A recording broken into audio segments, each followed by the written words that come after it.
Hello दोस्तों, कैसे हैं आप। मैं हूं शेर सिंह और आप देख रहे हैं स्टडी विद शेर सिंह। ठीक है, तो आज हम शुरू करेंगे कक्षा 10 के गणित का एक्सरसाइज 1.1।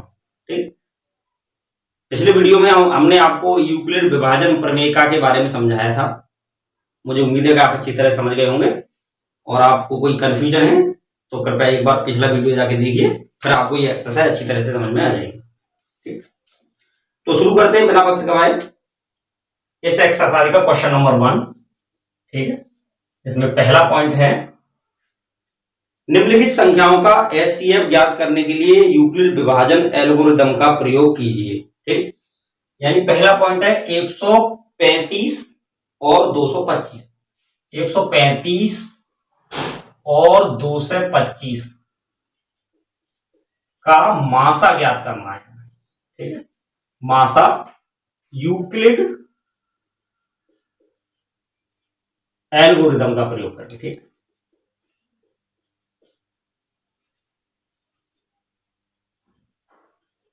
यूक्लिड एल्गोरिदम से। ठीक, 135 और 225 का मासा ज्ञात करना है। ठीक, तो जैसा कि हमें पता है कि यूक्लिड एल्गोरिदम है हमारा a बराबर बी क्यू प्लस आर। ठीक, तो जहां a और b वो संख्याएं हैं जिनका हमें मासा निकालना है। ठीक है, तो इसमें हम बड़ी संख्या को हमेशा a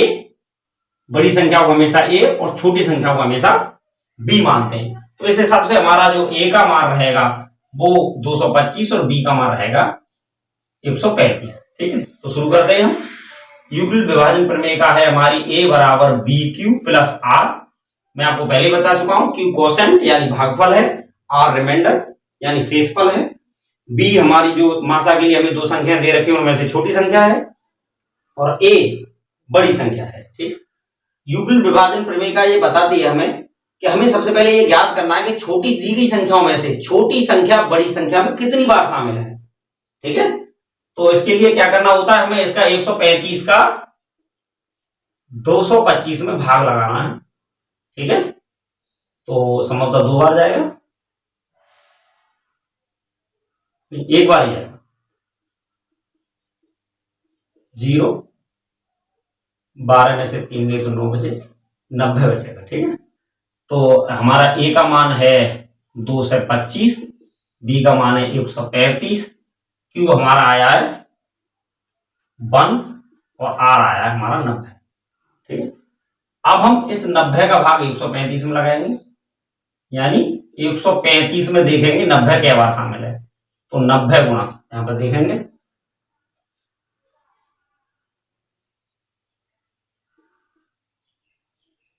एक ही बार जाएगा। ठीक है, 5 4 45 शेष हो जाएगा, एक बार जाएगा 45 यहाँ शेष हो जाएगा। अब इस 45 का भाग इसे 90 में लगा देंगे। ठीक है, तो हम यानी यहाँ पे हम चेक करेंगे 90 में 45 के बार शामिल है, तो 2 बार शामिल है, पहले से ही हमें पता चल जाना चाहिए। ठीक है, और r का मान आएगा, वो मान आएगा 0। तो हमने आपको बताया था कि यूक्लिड विभाजन यही यूक्लिड विभाजन एल्गोरिदम है। ठीक, तो हमने इसमें बताया था कि r का मान जहां 0 हो जाए, जहां भी r 0 हो जाएगा तो वहां पे b का मान जो कुछ होगा वो मासा कहलाएगा। ठीक है, तो अतः 135 और 225 का एचसीएफ 45 है। ठीक, तो आइए पहुंचते हैं अपनी एक्सरसाइज के क्वेश्चन नंबर पहले के दूसरे पॉइंट की ओर, जो है 196 और 38,220 का मासा यूक्लिड विभाजन एल्गोरिदम के हिसाब से हमें ज्ञात करना है। ठीक है, तो इसमें हम वही करेंगे, 196 का भाग लगा देंगे 38,220 में। ठीक है, तो ये जाएगा एक बार 196, जहां 2 12 में से 6 गए तो 6 बचेंगे। ठीक है, और यहां बचा 17 में से 9 गए तो 8 बचे, यहां बचे 2 में से 1 गया तो 1 बचा। ठीक है, इसका भाग लगा देंगे 100, सॉरी आगे संख्या और दे रखी है, इसको हम उतार काट दो। यहाँ हम 2 उतार लेंगे, ठीक है। अब हम यहाँ पे लगाएंगे 9 से, ठीक। तो 9 छिंग 54, यहां से लागे 5, 9 में 81 और 5 86, यहां से लागे 8, 9 एकम 9 और 8 17, घटा लेंगे। 12 में से 4 गए तो 8 बचे, 15 में से 6 गए तो 9 बचे, और यहाँ 7 में 7 गया 0, 1 में से 1 गया 0, 0 उतार लेंगे। 980 हो गए, ठीक है। तो इसका चला जाएगा 8 छिंग 48, यहाँ से लागे 4, 8 9 72 और 4 76, यहाँ से लागे 7, 8 9 8, नहीं 6 वाला लगा के देखते हैं, ठीक है। 5 छिक्के 30, यहाँ से लागे 3, 5 9 45 और 3 48, यहाँ से लागे 4, 5 एकम 5 और 4 9, यानी इसका रिमाइंडर यहाँ 0 हो गया, ठीक है, 0 रिमाइंडर। तो इसका जो एचसीएफ होगा 196 और 38,220 का एचसीएफ होगा 196 ही होगा, ठीक है, क्योंकि एक बार में 196 से एक बार में 38,220 पूरी की पूरी कट जा रही है, तो जो हमारा एचसीएफ वही संख्या हो जाएगी, ठीक है। तो छोटी संख्या एचसीएफ हो जाती है, ठीक। अगली ओर चलते हैं, क्वेश्चन नंबर 2 की ओर। क्वेश्चन नंबर 2 है हमारा पहले का तीसरा पॉइंट हल करते हैं, ठीक है। पहले का तीसरा पॉइंट है 867 और 255, 867 और 255 का मासा, ठीक। तो हम यहाँ पे 255 से भाग लगाना शुरू कर देंगे 867, ठीक। तो ये जाएगा 2 बार, 2 पंजे 10, 3 बार चला जाएगा, ठीक। 3 बार करते हैं, 5 15, यहां से लागा 1, 5 15 16, यहां से लागे 1, 3 दूनी 6 और 1 7, ठीक है। यहाँ 2 बचे, यहाँ 0 बचा, यहाँ पे 102, ठीक है। 102 का लगा देंगे 2 से 55 में, ठीक। तो ये चला जाएगा 2 बार, 2 दूनी 4, 0, 2 एकम 2, 1 बचा, यहाँ 5 बचा, ठीक है। 51 बचा, 51 का लगा देंगे 102 में, तो 2 एकम 2 और 2 पंजे 10, ठीक है। 0 रिमाइंडर आ गया। तो हमने बताया था कि रिमाइंडर जब 0 हो, जब भी हमारा रिमाइंडर 0 होगा तो जो अंतिम भाजक था वो ही मासा बनेगा। तो मासा आ गया इसका 51। ये भी यूक्लिड विभाजन एल्गोरिदम ही है, लिखने का तरीका सिर्फ अलग है, ठीक। तो ये आ गया हमारा 51। अब हम चलते हैं अपनी एक्सरसाइज के क्वेश्चन नंबर 2 की ओर, ठीक है। क्वेश्चन नंबर 2 है हमारा, दर्शाइए कि कोई, ये जो बुक है वो हमारे उत्तर प्रदेश सरकार द्वारा अधिकृत की गई सरकारी बुक है, उसकी एक्सरसाइज हम हल करा रहे हैं, ठीक है। तो इसमें एक्सरसाइज 1.1 का क्वेश्चन नंबर 2 है कि दर्शाइए कि कोई भी धनात्मक विषम पूर्णांक 6q+1, 6q+3 या 6q+5 के रूप का होता है। यानी कोई भी धनात्मक और विषम पूर्णांक रहेगा वो या तो 6q+1 की तरह होगा या 6q+3 की तरह होगा या 6q+5 की तरह होगा, ठीक है। एक बार पुनः समझ लें कि कोई भी विषम धन पूर्णांक है वो इस तरह का होगा, ये हमें सिद्ध करना है। इसमें यूक्लिड विभाजन एल्गोरिदम के माध्यम से सिद्ध करना है कि कोई भी हमारा विषम पूर्णांक रहेगा वो 6q+1 की तरह होगा या 6q+3 की तरह होगा या 6q+5 की तरह होगा। तो आइए हम पहले तो हम अपने इसको सिद्ध करके देखते हैं, ठीक है। तो धन पूर्णांक, जो विषम धन पूर्णांक है हमारे पास,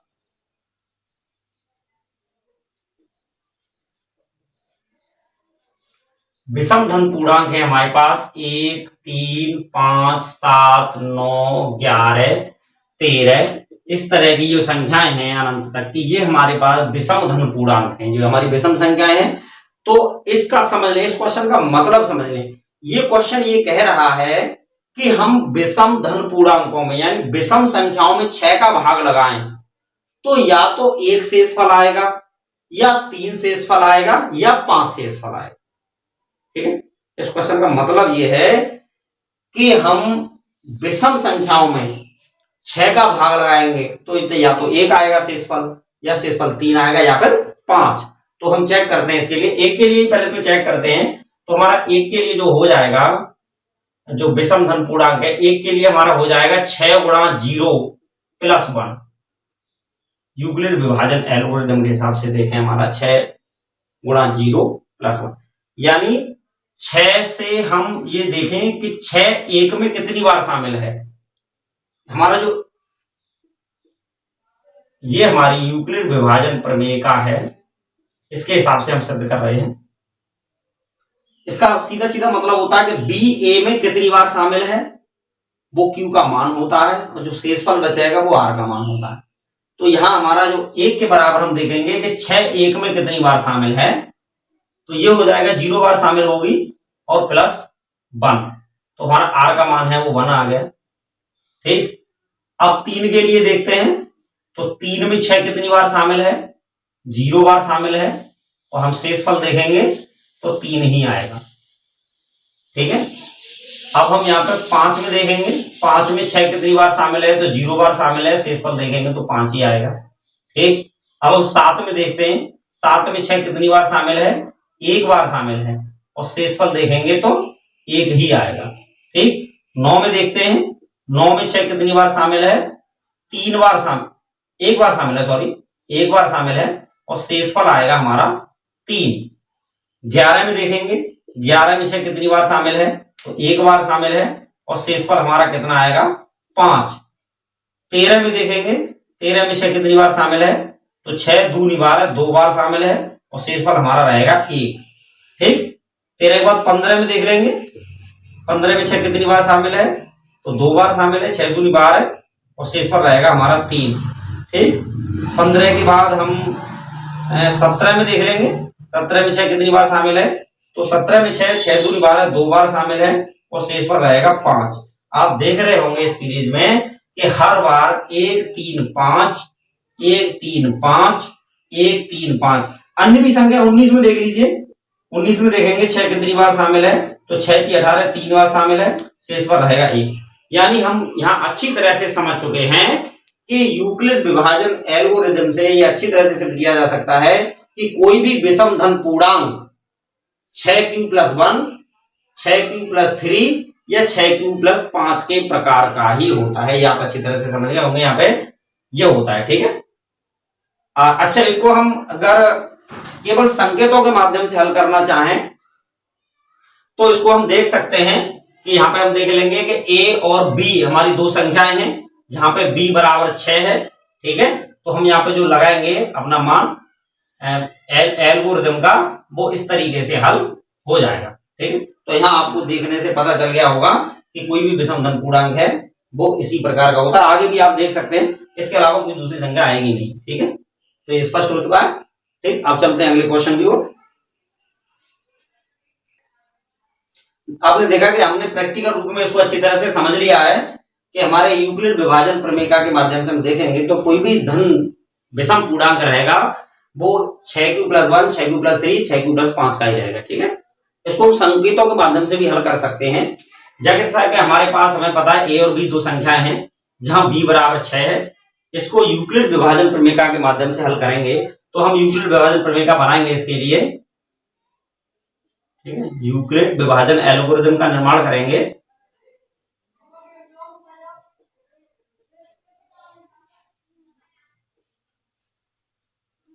यूक्लिड विभाजन एल्गोरिथम इसके लिए बनाएंगे तो हमारा रहेगा a बराबर bq + r। ठीक है, तो हम b का मान हमारा 6 है, तो ये हो जाएगा हमारा 6q + 0। ठीक है, r के मान, क्योंकि यहां हमारा जो b का मान है वो 6 है, तो 6 का हम किसी भी संख्या में भाग लगाएंगे तो उसके संभावित जो हमारे शेषफल प्राप्त होंगे। ठीक है, इसको जो संभावित शेषफल प्राप्त होंगे वो या तो 0 शेषफल प्राप्त होगा, या 1 प्राप्त होगा, या 2 प्राप्त होगा, या 3 4 या 5 से इससे ज्यादा शेषफल प्राप्त नहीं हो सकते। ठीक है, 6 का हम किसी भी संख्या से भाग लगाएं तो हमारे संभावित जो शेषफल रहेंगे वो 0 1 2 3 4 5 रहेंगे, क्योंकि 6 आने पे तो वो उसको एक बार और काट देगा। ठीक है, तो हम इसके माध्यम से देखते हैं। हमने मान लिया कि ए बराबर बी क्यू प्लस आर में हम इसको लगाएंगे, तो हमने मान लिया कि 6 का हम ए में भाग लगा रहे हैं, ठीक है, तो शेषफल 0 आ रहा है।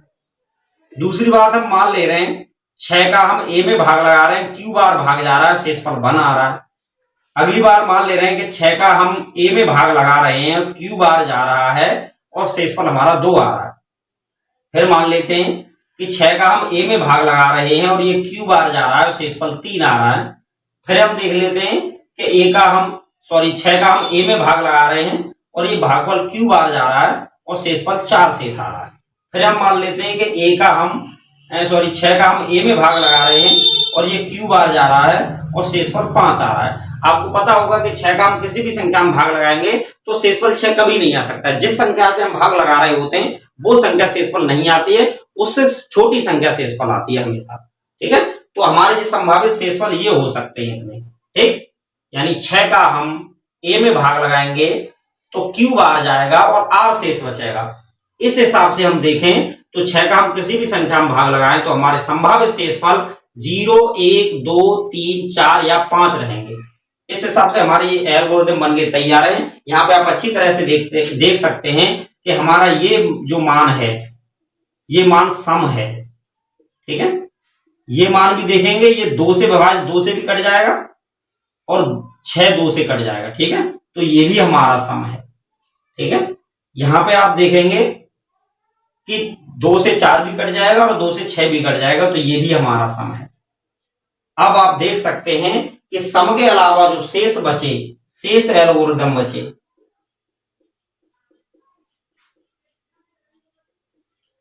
शेष एल्गोरिथम हमारे बच रहे हैं 6q + 1, 6q + 3 और 6q + 5, ठीक है।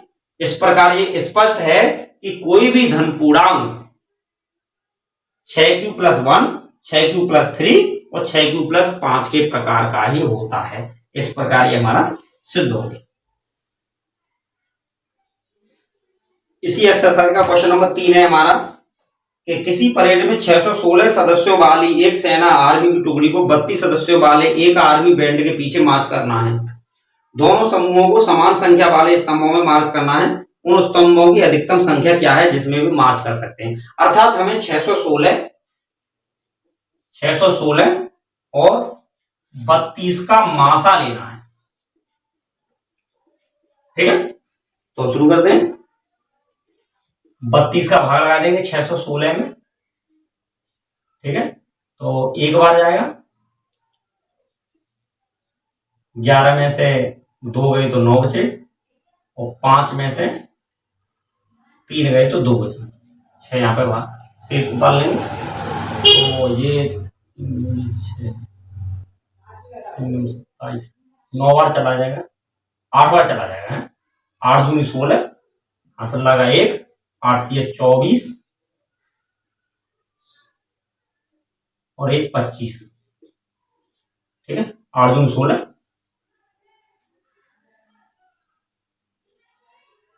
9 बार चला जाएगा, 9 बार चला जाएगा, 9 दूनी 18, असल लगा 1, 9 3 27 और 1 28, ठीक है। और 16 में से 8 गए तो 8 बचे, ठीक, और 9 यहाँ पे कुछ नहीं बचेगा, जब 32 बाहर आ देंगे, 8 चौक 32, यहाँ पे 0 रिमाइंडर है, ठीक है, 0 रिमाइंडर है। तो ये जो है वो हमारा मासा हो जाएगा, मासा बराबर आ जाएगा 8। अर्थात 8 की हमें 8 के टुकड़ियों में उनको बांटना पड़ेगा, ठीक है। अब चलते हैं क्वेश्चन नंबर 4 की ओर। क्वेश्चन नंबर 4, चौथा क्वेश्चन है यूक्लिड विभाजन प्रमेय का प्रयोग करके दर्शाइए कि किसी धनात्मक पूर्णांक का वर्ग किसी पूर्णांक m के लिए 3m या 3m + 1 के रूप का होता है, ठीक है। यानी किसी भी धनात्मक पूर्णांक का वर्ग, ठीक, धनात्मक पूर्णांक का वर्ग, धनात्मक पूर्णांक का वर्ग या तो 3m होगा या 3m + 1 होगा, ये होगा, ठीक है, देखिए वही है क्वेश्चन नंबर 2 की तरह। यहाँ पे हमें ये सिद्ध करा रहे हैं कि धनात्मक पूर्णांक का जब वर्ग करें, जो हमें संख्या वर्ग करने के बाद प्राप्त होगी, तो ये वो 3m के रूप की होगी या 3m+1 के रूप की होगी। सीधा मतलब ये है कि किसी भी संख्या का वर्ग करने से जो हमें संख्या प्राप्त होगी और उस संख्या में हम 3 का भाग लगाएं तो या तो शेषफल 0 आएगा या शेषफल 1 आएगा। पुनः आप समझिए, किसी भी संख्या का वर्ग करने पर जो हमें संख्या प्राप्त होगी उस संख्या में हम 3 का भाग लगाएंगे तो या तो शेषफल 0 आएगा या शेषफल 1 आएगा। ये यूक्लिड कह रहे हैं। ठीक है, तो पहले तो हम प्रैक्टिकल रूप में इसको देख लेते हैं। ठीक, तो यहाँ पे देखेंगे, मान लो हमारी संख्याएं जो धन पूर्णांकों के वर्ग हैं, वर्ग रूप में संख्याएं हैं, वो 1 का वर्ग 1 होता है, 2 का वर्ग 4 होता है, 3 का 9 और 4 का 16, 5 का 25 और इसी तरह से ये वर्ग रहते हैं। ठीक है, अब यूक्लिड विभाजन एल्गोरिथम के हिसाब से हम देखते हैं BQ + R के हिसाब से। ठीक है, ये हमारा कह रहा है कि 3 से हम 1 में भाग लगाएं तो क्या होगा। देखें यहाँ पे 1 में हम देखेंगे 3 हमारा Q बार शामिल है। ठीक है, तो हमारा जो शेषफल है वो कितना आएगा। तो यहाँ पे देखें 3 1 में कितनी बार शामिल है, 0 बार शामिल होगा। ठीक है, और शेषफल हमारा वो बचेगा 1 बचेगा। 4 में देखें 3 कितनी बार शामिल है, तो ये 1 बार शामिल है, शेषफल हमारा कितना बचेगा, 1 बचेगा। ठीक है, 3 एकम 3, 1 शेषफल बच जाएगा। अब हम 9 में देखेंगे, 9 में हमारा 3 कितनी बार शामिल है, 3 बार शामिल है, शेषफल कितना बचेगा, 0। 25 में देख लेंगे, 25 में 3 कितनी बार शामिल है, 3 8 24, 8 बार शामिल है, शेषफल 1 बचेगा।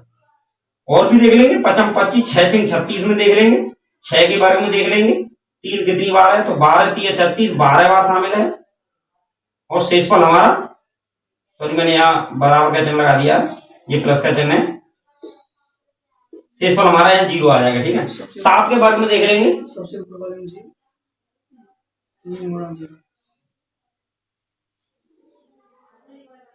हाँ सही है, 3 1 में 0 बार शामिल है तो 1 शेषफल आएगा। ठीक है, और 3 4 में 1 बार शामिल है, 1 शेषफल आएगा। 3 9 में 3 बार शामिल है, 0 शेषफल आएगा। और 3 25 में 8 बार शामिल है, 1 शेषफल आएगा। और 3 36 में 12 बार शामिल है, 0 शेषफल है। और भी देख लेते हैं, 7 के वर्ग में देख लेते हैं, 49 में हमारा 3 कै बार शामिल है, तो 16 3 48, 16 बार शामिल है, 1 शेषफल आएगा। और भी देख लें, 8 8 64, 8 के बारे में देख लेते हैं, 3 कै बार शामिल है, तो यहाँ पे देखेंगे 64 में, तो ये हो जाएगा 3 दूनी 21, 21 3 63 होता है ना, 21 3 63, 3 बार 3 64 में 21 बार शामिल है और ये 1 शेषफल आ जाएगा। यहाँ पे उदाहरणों से बहुत स्पष्ट हो चुका है कि जितनी बार हमें संख्याओं के हमारे पास वर्ग हैं, ठीक है, प्राकृतिक संख्याओं के हमारे पास वर्ग हैं, इन वर्गों में हम 3 की देख रहे हैं कितनी बार शामिल है, शेष कितना आ रहा है, तो हर बार आप देख रहे होगे या तो शेषफल 0 आ रहा है या शेषफल 1 आ रहा है, या तो 0 है। तो यहाँ पे यही यूक्लिड सिद्ध कराना चाह रहे हैं कि धनात्मक पूर्णांक का वर्ग करें तो या तो शेषफल हमारा 0 आएगा या शेषफल 1 आएगा। अब हम इसके हिसाब से देख लेते हैं, संकेतों के हिसाब से देख लेंगे। तो हमारे पास a और b 2 संख्या है, जहां b बराबर 3 है। ठीक है, तो r के जो संभावित मान होंगे, r के मान होंगे, ठीक है, वो होंगे हमारे पास या तो 0 होगा या 1 होगा या 2 होगा। ठीक है, यानी किसी भी संख्या में हम 3 से भाग लगा रहे हैं तो उसका शेषफल 3 से ज्यादा नहीं हो सकता है, शेषफल 0 आएगा या 1 आएगा या फिर 2 आएगा। तो इस हिसाब से हम यहाँ पे देखते हैं कि a बराबर हमारा जो सूत्र होता है BQ + R, इसके हिसाब से a बराबर हो जाएगा 3Q + 0, a बराबर हो जाएगा 3Q + 1, ठीक है, और a बराबर हो जाएगा 3Q + 2। अब इनके वर्ग कर लेंगे। ठीक है, इनके वर्ग ज्ञात करेंगे तो इसके वर्ग हो जाएंगे, इसका वर्ग हो जाएगा 3Q का होल स्क्वायर यानी 3 तिया 9Q स्क्वायर, थोड़ी जगह कम पड़ रही है, ठीक, जगह कम पड़ रही है, इसको मैं यहाँ पे अभी यहाँ पे कराता हूँ। ठीक है, तो आगे का सवाल हम यहाँ पे कर लेंगे। ठीक, इसके बाद का हमारा a बराबर है 3q प्लस 0, इसका वर्ग करेंगे तो जो हो जाएगा 3q का स्क्वायर अर्थात 9q स्क्वायर, 9q स्क्वायर हो जाएगा। अब यहाँ पे देखिए 3 बाहर निकालेंगे तो ये हमारा हो गया 3q स्क्वायर। ठीक है, यानी ये हो गया 3m के टाइप का, ये जो हो गया हमारा 3m के टाइप का। ठीक है, दूसरा देखेंगे a बराबर है हमारा 3q प्लस 1, इसका वर्ग करेंगे तो जो हो जाएगा 3q प्लस 1 का होल स्क्वायर, तो ये आ जाएगा हमारा 3 तिया 9q हो गया, 3 तिया 9, 3q स्क्वायर प्लस 3 दूनी 6, 2q और प्लस 1, यानी ये जो हमारा आ गया वो आ गया 3m प्लस 1 के टाइप का। ठीक है, अगली संख्या है हमारी 3q प्लस 1 का होल क्यूब। ठीक, ये आपने नोट कर लिया होगा तो इसे मैं मिटाई दे रहा हूं। ठीक है, इसको हम साफ कर दे रहे हैं। तब वर्ग करेंगे तो ये हो जाएगा 3q प्लस 1 का होल स्क्वायर, तो यहाँ पे 2 था। ठीक है, a बराबर 3q प्लस 2 है, a बराबर 3q प्लस 2 का वर्ग करेंगे तो ये हो जाएगा 3q प्लस 2 का वर्ग। ठीक, इसे बोलेंगे तो हो जाएगा 3 तिया 9q स्क्वायर, 2 दूनी 4, 2 तिया 6, 6 दूनी 12q। ठीक है, तो हो गया 9q square plus 12q plus 4। अब यहां से देखो कॉमन ले लेंगे 3। ठीक, तो ये हो जाएगा 3 तिया 9q, 3q स्क्वायर, 3 चौक 12 यानी 4q प्लस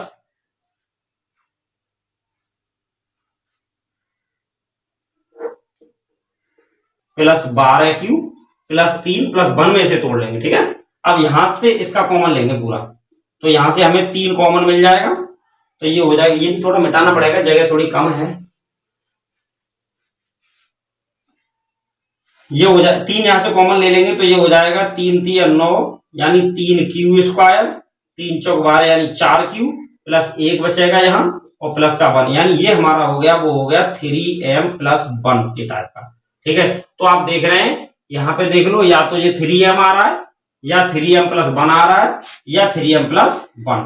ठीक है, तो इस प्रकार सिद्ध हो गया कि किसी भी संख्या का, किसी भी धन पूर्णांक का हम वर्ग करते हैं तो या तो वो 3m के टाइप का आता है या 3m प्लस 1 के टाइप का आता है। ठीक है, ये इस प्रकार सिद्ध हुआ है। क्वेश्चन नंबर 5 है हमारा, यूक्लिड विभाजन प्रमेयिका का प्रयोग करके दर्शाइए कि किसी धनात्मक पूर्णांक का धन 9m प्लस 1 या 9m प्लस 8 के रूप का होता है। ठीक है, धनात्मक पूर्णांक का घन, ठीक है, या तो होगा 9m के टाइप का या 9m प्लस 1 के टाइप का या 9m प्लस 8 के टाइप का। ठीक है, तो पहले हम इसका प्रैक्टिकल रूप देख लेते हैं। ठीक, हम यहाँ पे घन देखें तो 1 का घन 1 होता है, 2 का घन 8 होता है, 3 तिया 9 तिया 27, 4 चौक 16 चौका 64, 55 25 पंजे 125 और 6 छंग 36 छक्के 2 से 16। ठीक है, अन्य भी ये इधर से चलता जाएगा। ठीक है, तो ये हम देखेंगे अच्छी तरह से, हम अपने उसके हिसाब से यूक्लिड विभाजन प्रमेयिका के हिसाब से, ये हमारी a बराबर bq प्लस r, इसके हिसाब से देखेंगे तो हम देखेंगे 1 में 9 कितनी बार शामिल है, तो 1 में 9 0 बार शामिल है और शेषफल 1 ही आएगा। ठीक है, 8 में 9 कितनी बार शामिल है, इस 8 में 9 0 बार शामिल है और शेषफल 8 ही आएगा। ठीक है, अब 27 में देखते हैं हम, 27 में 9 3 बार शामिल है, शेषफल 0 आएगा। अब 64 में देखेंगे तो 64 में 9 7 63 7 बार शामिल है और शेषफल 1 आएगा। ठीक है, 125 में देखेंगे 9 कितनी बार शामिल है, तो 9 एकम 9, 35 बचे, 9 तिया 27 है, 9 तिया 27, तो ये 35 यानी 8 शेष बचेगा। ठीक है, तो यहाँ पे आप देख रहे होंगे ये सिद्ध हो चुका है अच्छी तरह से, इसको आगे भी आप जारी रख सकते हैं। हमेशा शेषफल जो या तो 1 बचेगा या 0 बचेगा या 8 बचेगा। 9 का हम भाग लगाएं किसी भी संख्या के घन में, तो या तो शेषफल 0 बचेगा या 1 बचेगा या फिर 8 बचेगा। ठीक है, अब इसको हम संकेतों के माध्यम से भी हल करके देखते हैं। ठीक है, मान लो हमारी संख्या है 2, a और b बराबर 9। ठीक है, जब b बराबर 9 है तो r के संभावित मान, ठीक है, r के जो मान होंगे वो हमारे 0 होगा, 1 होगा या फिर 2 होगा या 3 होगा या 4 होगा या 5 होगा या 6 होगा या 7 होगा या फिर 8 होगा। ठीक है, 9 का हम किसी भी संख्या में भाग लगा रहे हैं तो 9 से ज्यादा शेषफल नहीं आ सकता है। ठीक, उससे कम ही शेषफल रहेंगे, तो हमने 0 से लेकर 8 तक के शेषफल यहाँ पर रख लिए हैं। अब देखते हैं हम अपने विभाजन एल्गोरिथम को। ठीक है, तो यहाँ पे थोड़ी जगह कम है, मैं यहां से देखूंगा। a बराबर हो जाएगा हमारा BQ प्लस R, उस हिसाब से a बराबर हो जाएगा हमारा 9Q प्लस 0। ठीक है, इसका घन करेंगे तो घन करने पर ये हो जाएगा 9Q का होल क्यूब, यानी 9 ने 81 निम्मा 729 क्यूब। ठीक है, 729, इसमें 9 का भाग लगाएंगे तो 9 ने 81 क्यूब बचेगा। ठीक है, यानी ये हो गया 9m टाइप का हो गया। ठीक है, अब इसी प्रकार हम अगला देखेंगे। a बराबर 9Q प्लस 1 और इसका करेंगे घन करने पर ये हो जाएगा 9Q प्लस 1 का होल क्यूब। ठीक, तो ये हो जाएगा 9Q इस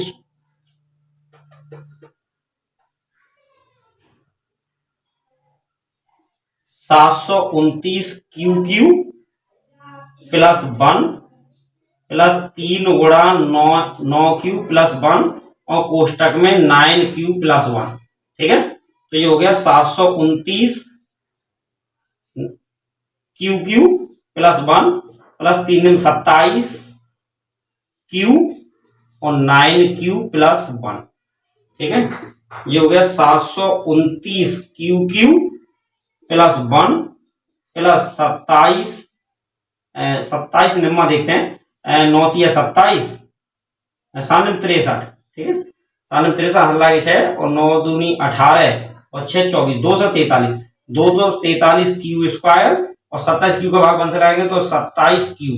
ठीक है, अब इसको घातों के डिसेंडिंग ऑर्डर में लिख लेंगे, अवरोही क्रम में। ठीक है, तो 729 Q plus 243 Q square plus 27 Q plus 1। ठीक, तो यहां से हम 9 कॉमन ले लेंगे। ठीक है, 9 कॉमन ले लेंगे तो ये हो जाएगा 81 Q plus 27 Q square plus 3Q। ठीक है, और प्लस 1 यहां पे देख रहे हैं, ये भी जो हो गया वो हो गया 9Q प्लस 1 के टाइप, 9m प्लस 1 के टाइप का। ठीक है, तो इसी प्रकार आप आगे भी सिद्ध कर लेंगे। इन सब संख्याओं के लिए मैं सॉल्व करूंगा तो बहुत बड़ा वीडियो हो जाएगा। ठीक, तो आप इसके मैंने यहाँ पे 2-3 पॉइंट सिद्ध करके दिखा दिए हैं। ठीक है, 0 के लिए सिद्ध कर दिया, 9m टाइप का आ रहा है, और हमने 9Q प्लस 1 के लिए सिद्ध कर दिया, ये 9m प्लस 1 के टाइप का आ रहा है। ठीक है, तो यहां से सिद्ध हो चुका है कि किसी भी संख्या का, किसी भी धनात्मक पूर्णांक का हम घन करें और उसमें 9 का भाग लगाएं तो या तो शेषफल 0 आएगा या शेषफल 1 आएगा। ठीक है, बहुत बहुत धन्यवाद दोस्तों।